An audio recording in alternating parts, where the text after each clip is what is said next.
Ahoy, sloggers. I've genuinely forgot what day it is. I've had to rename the title to this recording, I think 3 times. I think I've changed it. Yesterday threw me off with calling it a Rugby World Cup analysis. But that was due to the shocking day the England cricket team had. I'm here with Eugene again. No John O'Gordon still. No clue as to when he'll be back either. So, oh well, we'll just carry on going. Yeah, shall we'll we? just keep batting on. How are you, mate? You good? Yeah, not bad. I was at the cricket club the whole day today. We had a film crew come down and record. We are featuring in a feature film. Beautiful. It's going to be at the London Film Festival. So it was surreal to actually see. You know, actors, wardrobe, makeup, lights, studio, sound. It was actually quite interesting, and seeing the same take from 3 different angles because they've got anyway. I'm sure that is not how Australia saw the cameras today. They just went out and whopped Sri Lanka. Well, unless you're David Warner, who disagreed with everything that the camera showed. I missed this. Go on. He got given out LBW, which it was another one of these where we spoke about it the other day, didn't we? When we were talking about the angle that people are getting from this first. Anyway, Jono's favourite cricketer is David Warner. They saw the first replay on the big screen, and then it showed it to be umpire's call, which was clipping leg stump. It was an interesting one. But David Warner absolutely lost his marbles as he walked off. I love it. Spraying anyone and anything that came within 1,000 miles of him. But yeah, you're right. It was a bit of a whopping for the Sri Lankans. Yeah, I mean, we did say one of those 2 teams were going to win convincingly, and I think I called it yesterday. I said Australia have it in them. I mean, what a start from Sri Lanka first. You know, they were 125 for naught. Yeah, off about 21 overs or 20 overs, whatever it was. Yeah, and then capitulated to 210 all out, whatever it was. And we've seen this a couple of times, haven't we? We've seen flying starts and then minor capitulations. We obviously saw one yesterday in the England-Afghanistan game, which didn't affect the result because England capitulated even more. Yeah. But we're seeing this. Is this the more traditional Indian wickets taking a bit of spin? The new ball is the best time to bat. Is this? Are we starting to see this now a little bit, or it definitely looks that way? I think it definitely looks that way. The one thing, I mean, you know, Zampa and Cummins were the 2 breakthrough specialists to start the demise of Sri Lanka. And when I looked at the way Cummins got his 2 wickets, I think he was the one that took the first 2. They were top of off. So going back to that old school bowling that we started talking about a couple of weeks ago or a couple of days ago, and then it's interesting. I think they played too many shots too quickly. The Sri Lankans, they weren't there. They didn't give themselves some time to settle in, and I think that's what you have to do on these wickets. Is if you give yourself 10, 15, 20 balls, you can really cash in towards the end. You can kind of see where they're coming from. If they're 120 for none off 21 overs or whatever it was, the guys coming in feel like they've got to keep the foot down, sort of start where the guys before them left off, so to speak. Yeah, but I think we've seen it, haven't we, throughout the whole tournament, where if people, Quinton de Kock's been, who is notoriously one of the most aggressive batters kind of out there, is giving himself a chance all the time. Even Rohit Sharma, to a certain extent, he just looks like he's batting on different pitches, to be fair, but he's still giving himself a bit of a sniff and then gone ballistic. So it's been kind of an interesting one, really, where people have struggled to get in, but when they have got in, they've made big scores. Yeah.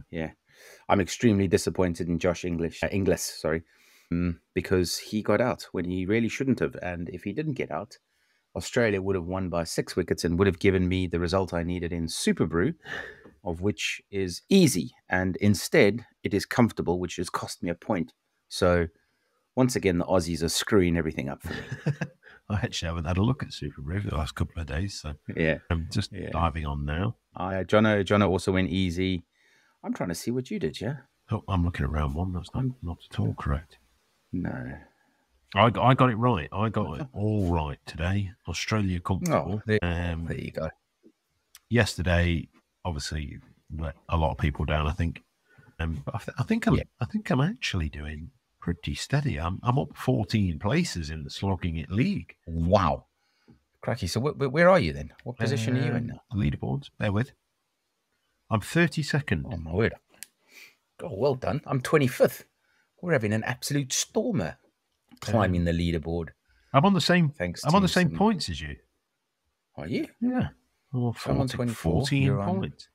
Oh, yeah. You've obviously had the biggest comeback. Guess who else is on the same amount of points as us? Jono. All three Slogging It presenters. Although he's gone down 5. Yeah. He's gone down 5 positions. Me and I don't understand that. Mayank Malhotra Mayank, yeah. Have both had rapid rises. Oh, you guys are flying, which is good. Recently. Yeah, you have. But I suppose back to the cricket. Yeah, it was I thought a clinical catching performance from the Australians. There was some very, very tough catches. And nonetheless, the person that Jono likes the most in the Australian team took some unbelievable catches in the deep, getting across the ground and grabbing them. And I think on the second one that I saw him take, his knees actually dug into the ground quite badly and did a bit of a tumble. So there could have been a possible injury concern going on there, but no, it wasn't to be. He is an excellent fielder, to be fair to him, isn't he? I don't think that's ever been in any kind of doubt as to his capabilities within the field and whether he's got a godly amount of wrapping on his hands. For that reason, I cannot possibly comment. But I mean, he does look like he's basically got gloves on whilst not having gloves on. Yeah. So, I mean, it's not exactly, other than, it's not a shocking result that today, is it? I mean, pretty clinical by Australia. You're saying Travis Head is on his way out, apparently. Nice. And they've obviously got the other keeper. Yeah. Now, English, the original keeper. Who's coming back. Oh, yeah, him. The original keeper, who? Alex Carey, no? Alex Carey. Yeah. Alex Carey is coming back to fitness. So there was a bit of a thing today with the... Hang on. I thought that he was dropped. No. I didn't realise he was injured. According to the commentators, he was out there today. And what they were saying was Inglis and Labuschagne were probably potentially playing for their places when you think about Travis Head on his way out and Josh Inglis, who hadn't had the greatest time of it. Yeah. Obviously, he got 58 today and played pretty well. They were sort of saying that those two guys were playing for their places, really. So it's going to be interesting what their side looks like potentially at the next game, really, because you've got Carey and Head to come back in, which will probably lead to a bit of a change in the batting order. You'd say Head's going to come in with the record he's had recently. Well, at the moment, Mitch Marsh is doing a job up front. Yeah, but does that mean David Warner is he then going to bat 4? Fair, yeah. But then, I mean, Smith scored 0 today. Labuschagne 40, Inglis 58. I can't see him. Maxwell's 31. Stoinis, yeah. Good luck getting into that side. Yeah, and we say that after 2 consecutive losses and now a decent victory against Sri Lanka. So maybe it was just that they came up against 2 very good teams. Potentially, yeah. I mean, you could say that. It's going to be interesting looking at their side moving forward. The Sri Lankans struggled, really, didn't they? I mean, the top 2 did well, and then bowling wise, you'd sort of say the left arm seamer opened the bowling. Madhushanka, he looked half decent, to be fair. Yeah, another one of these. Yeah. The other one didn't. He's gone. I mean, 4 overs for 47. Yeah, he had a Sam Curran and a Chris Wokes. 4 overs. Yeah. So happens to the best of them. Don't worry, fella. Don't worry. Yeah, but the kind of, I mean, what we thinking for the tournament so far? Do you have a top 4? Do you have is it making itself a little clearer to you, or? I think I'm sticking with my original top 4. In my top 4, I had India, Australia. I had India, Australia, Pakistan, and South Africa. No, I didn't have South Africa. I didn't think South Africa were going to get there. I'm trying to remember who my last side was now, but yeah, New Zealand. Yes, there we go. That was my top 4. Yeah. I'm sticking with it at the moment because, I mean, we play world dominators tomorrow. South Africa, that is. We play against the Netherlands, who we've lost to in the past. So you mean South Africa B? I'm not saying. Yeah, South Africa beat. You know, lightning might strike twice. Who knows? One of those where. Yeah, I think I'm starting to look away. You'd say the way that South Africa has started and New Zealand have started there. Well, India are kind of those three are playing comfortably the best cricket so far. Yeah, and then you're kind of looking at best of the rest. And I mean, in all honesty, you go with who's played the biggest games so far. You'd say Australia have had the toughest 3 games out of the chasing pack.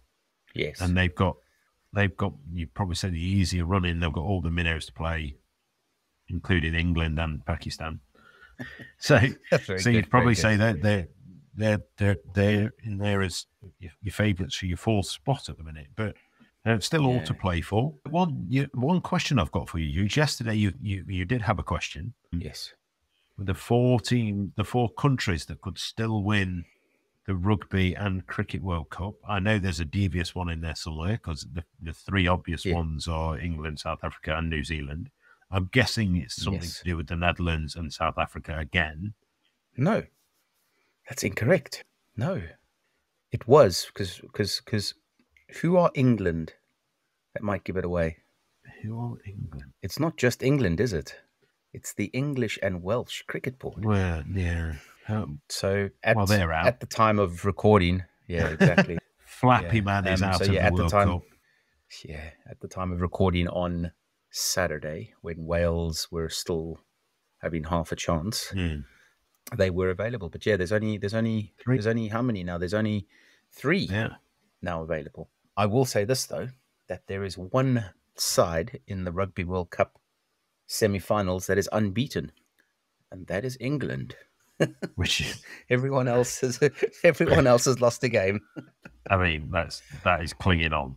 We're clinging on to hope there.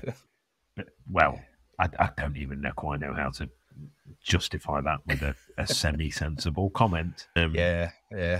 I read that today and I had a little chuckle to myself. I was like, that's definitely grasping at straws. But I keep saying this, you can't be overconfident when you played in a semi-final. No, New Zealand were overconfident against New Zealand.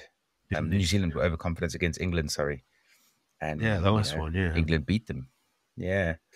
So from my perspective, you've got to take each game as it is. There's a lot of people saying that South Africa should win. But yeah, we'll see. We'll carry on talking and understanding, see what the fixtures and the fitness look like. But for the time being, we will be looking at South Africa versus South Africa B tomorrow and South Africa versus the Netherlands. And then I think I might be going thrashing just for a change on this one. I need to have an assess of what I've put, to be honest. What have I put for that picks? I've gone thrashing. Yeah. I would be very surprised if there's not many people that go thrashing in this. But hey, Afghanistan beat England. Maybe if you're looking to rise up the ranks, there's an opportunity for you. To be fair, they do play New Zealand on Wednesday. So that's the end of week or game, whatever, pool week 2. Pool week 2, There's only 2 games left. And that's a good spot, that actually, New Zealand versus Afghanistan. In the round. So yeah, I mean, that could be an interesting. At the moment. Sorry? At the moment, Robbo. At the moment, you are a yellow cap holder. Well, that could all change tomorrow. You are on 6 points. Well, actually, I lie. Cubby is on 6 points too, but you are in second place, also on 6 points. So that is an interesting one. So you're having the comeback of all comebacks there, which is very, very good. Well, we will see how it goes. And on that note, is it me and you again tomorrow, or is he? When you hear us, you will see. I think he's back. But yeah, let's see. When you hear, you will see. Yeah. When you hear from us, you will see. Yeah. I'm tired. Yeah, tell me about it. And on that note, we will speak to you tomorrow.